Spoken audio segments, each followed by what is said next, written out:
प्यारे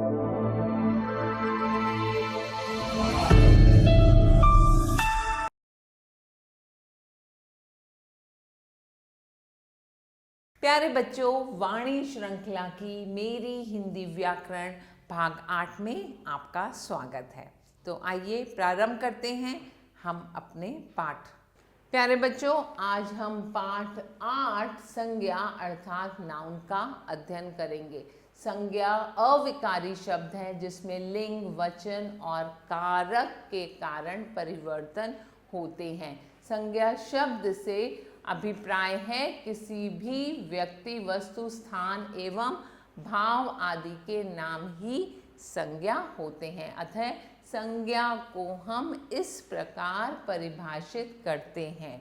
निम्नलिखित वाक्यों को ध्यानपूर्वक पढ़िए। आयांश मेरठ में एक पब्लिक स्कूल का छात्र है। वह प्रतिदिन खुशी से स्कूल जाता है। उसके बैग में पुस्तकें, कापियाँ, पेंसिल बॉक्स आदि रखे हैं। उपर्युक्त वाक्यों में प्रयुक्त संज्ञा शब्द हैं। अगर आप व्यक्ति का नाम लें तो अयांश, वस्तु का नाम लें तो बैग, पुस्तकें, कापियाँ, पेंसिल बॉक्स आदि, ये सभी संज्ञा शब्द कहलाते हैं। अब आप स्थान का नाम लेते हैं तो मेरठ और स्कूल स्थान का नाम है और भाव का नाम है खुशी। तो हमने क्या सीखा? किसी व्यक्ति, वस्तु, स्थान अथवा भाव के नाम का बोध कराने वाले शब्दों को हम संज्ञा कहते हैं। आइए अब सीखेंगे संज्ञा के भेद। संज्ञा के मुख्य रूप से 3 भेद होते हैं। नंबर 1 व्यक्तिवाचक संज्ञा, नंबर 2 जातिवाचक संज्ञा और नंबर 3 भाववाचक संज्ञा। अगर आप व्यक्तिवाचक संज्ञा की बात करें, जो संज्ञा शब्द किसी विशेष व्यक्ति, स्थान अथवा वस्तु आदि का बोध कराते हैं, उन्हें व्यक्तिवाचक संज्ञा कहते हैं। जैसे एकलव्य के गुरु द्रोणाचार्य थे। यहाँ एकलव्य और द्रोणाचार्य दोनों ही व्यक्तिवाचक संज्ञा हैं। गंगा हिमालय से निकलती है, माँ रामायण पढ़ती है। तो ये जो हमारे शब्द हैं जो नाम को बताते हैं, ये रंगीन शब्द किसी विशेष व्यक्ति, वस्तु या नदी का बोध करा रहे हैं। अतः ये सभी शब्द व्यक्तिवाचक संज्ञा हैं। आइए कुछ अन्य उदाहरण देखें। विशेष व्यक्ति अमिताभ बच्चन, साइना नेहवाल, महेंद्र सिंह धोनी आदि। अगर आप विशेष प्राणी की बात करें, एरावत एक हाथी का नाम है, चेतक एक घोड़े का नाम है आदि। विशेष स्थान की बात करें, दिल्ली, मथुरा, काशी, अयोध्या, आगरा आदि। और विशेष वस्तु की बात करें, गोदान, महाभारत, रामायण, बाइबल, कुरान आदि। अब आते हैं जातिवाचक संज्ञा में। जिन शब्दों में किसी व्यक्ति, वस्तु, स्थान या प्राणी की पूरी जाति का बोध हो, उन्हें जातिवाचक संज्ञा कहते हैं। जैसे बच्चे खाना खा रहे हैं, मोर नाचने लगे, लड़कियां खेल रही हैं। अब उपर्युक्त वाक्यों में रंगीन शब्द अपनी संपूर्ण जाति का बोध करा रहे हैं। अतः ये जातिवाचक संज्ञाएं हैं। बच्चे, मोर, लड़कियां, ये सभी जातिवाचक हैं। अब हम कुछ और उदाहरण देखते हैं। व्यक्ति या प्राणी में आदमी, शेर, बंदर, कुत्ता, लड़के आदि। अगर हम स्थान की बात करें, स्कूल, शहर, गांव, चिड़ियाघर, बाजार, मंदिर आदि। और अगर हम वस्तु की बात करें, गेंद, मोबाइल, पेन, पुस्तक, कापी आदि। और फिर हम आते हैं नंबर 3 भाववाचक संज्ञा में। जो संज्ञा शब्द किसी व्यक्ति या वस्तु के गुण, दोष, अवस्था, स्वभाव आदि का बोध कराते हैं, उन्हें हम भाववाचक संज्ञा कहते हैं। जलेबी में मिठास होती है। गांधी जी ने अहिंसा का पाठ पढ़ाया। कृष्ण सुदामा की मित्रता अमर है। यहाँ उपर्युक्त वाक्यों में रंगीन शब्द किसी व्यक्ति व वस्तु के गुण, दोष अथवा भाव का बोध करा रहे हैं। अतः ये सभी शब्द भाववाचक संज्ञाएं हैं। आइए कुछ और उदाहरण देखें। गुण सुंदरता, बहादुरी, ईमानदारी आदि। अगर आप दोष की बात करते हैं, बेईमानी, चोरी, हिंसा, शत्रुता आदि। अगर आप अवस्था की बात करते हैं, यौवन, मोटापा, शीतलता, बुढ़ापा, बचपन आदि। अंग्रेजी व्याकरण के अनुसार संज्ञा के दो भेद और माने गए हैं। नंबर 1 द्रव्यवाचक संज्ञा, नंबर 2 समुदायवाचक संज्ञा। अगर आप नंबर 1 द्रव्यवाचक संज्ञा की बात करें, जिन संज्ञा शब्दों में किसी द्रव्य या पदार्थ का बोध होता है, उसे द्रव्यवाचक संज्ञा कहते हैं। जैसे कोयला, घी, सोना। अब उपर्युक्त शब्द द्रव, पदार्थ और धातु के नाम हैं, अतः ये सभी द्रव्यवाचक संज्ञाएं हैं। कुछ और उदाहरण लिया तो दही, पनीर, मिठाई, लोहा, तांबा, लकड़ी, मिट्टी, गेहूं, दूध, चांदी, पेट्रोल आदि। अब आते हैं नंबर 2 समुदायवाचक संज्ञा। जो शब्द किसी व्यक्ति, प्राणी अथवा वस्तु के समूह का बोध कराते हैं, उसे हम समुदायवाचक संज्ञा कहते हैं। जैसे परिवार, कक्षा, गुच्छा।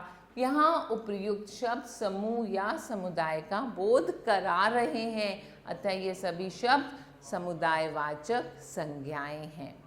आइए कुछ और उदाहरण लेते हैं, जैसे ढेर, गड्डी, झुंड, सेना, जत्था, जल, टुकड़ी, टोली, पार्टी आदि। और याद रखिए, द्रव्यवाचक संज्ञा शब्दों को एक वचन में ही प्रयोग किया जाता है। अब आइए भाववाचक संज्ञाओं की रचनाओं को देखते हैं।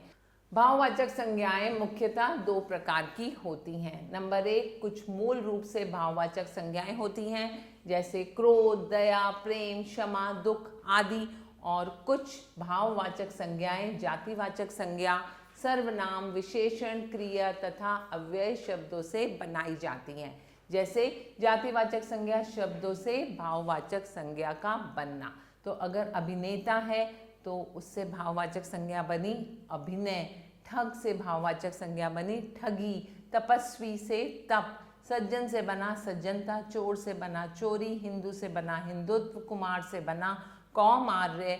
पशु से बना पशुता। गुरु से बना गुरुत्व। शिशु से बना सेवक से बना सेवा। नेता से बना नेतृत्व। युवक से बना यौवन। बूढ़ा से बना बुढ़ापा। लड़का से बना लड़कपन। प्रभु से बना प्रभुत्व। आइए कवि से बनवाते हैं कवित्व। मजदूर से बनता है मजदूरी। मानव से बनता है मानवता। नारी से बनता है नारित्व। बच्चा से बना बचपन। दानव से बना दानवता। दास से बना दास्ता। और पिता से बना पितृत्व। अब सर्वनाम शब्दों से भाववाचक संज्ञा बनाएंगे। सर्वनाम और उसकी भाववाचक संज्ञा। अगर अपना सर्वनाम है आपके पास तो उसकी भाववाचक संज्ञा बनेगी अपनापन, अपनत्व। अपना से आपा भी बनता है। आत्म से बना आत्मीयता। निज से बना निजता या निजत्व। पराया से बना परायापन।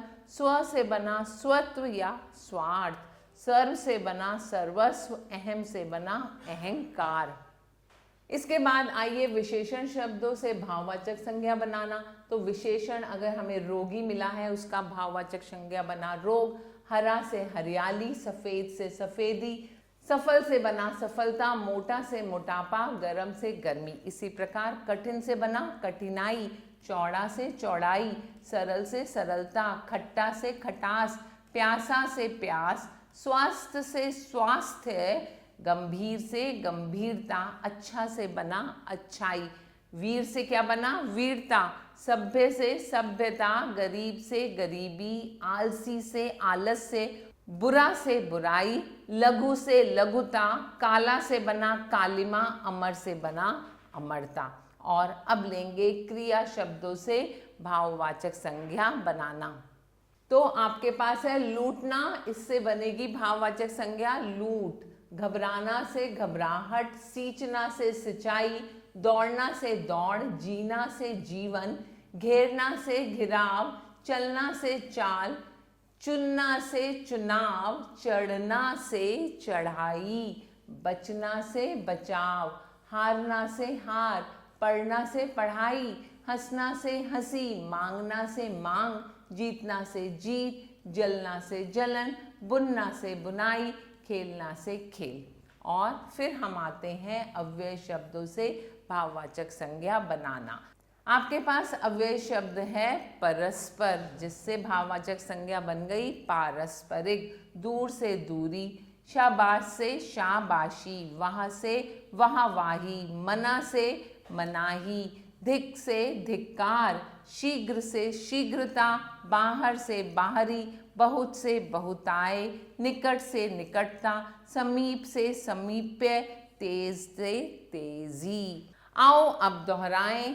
किसी व्यक्ति, वस्तु, स्थान अथवा भाव के नाम को बोध कराने वाले शब्दों को संज्ञा कहते हैं। संज्ञा के मुख्य रूप 3 भेद होते हैं: व्यक्तिवाचक, जातिवाचक तथा भाववाचक संज्ञा।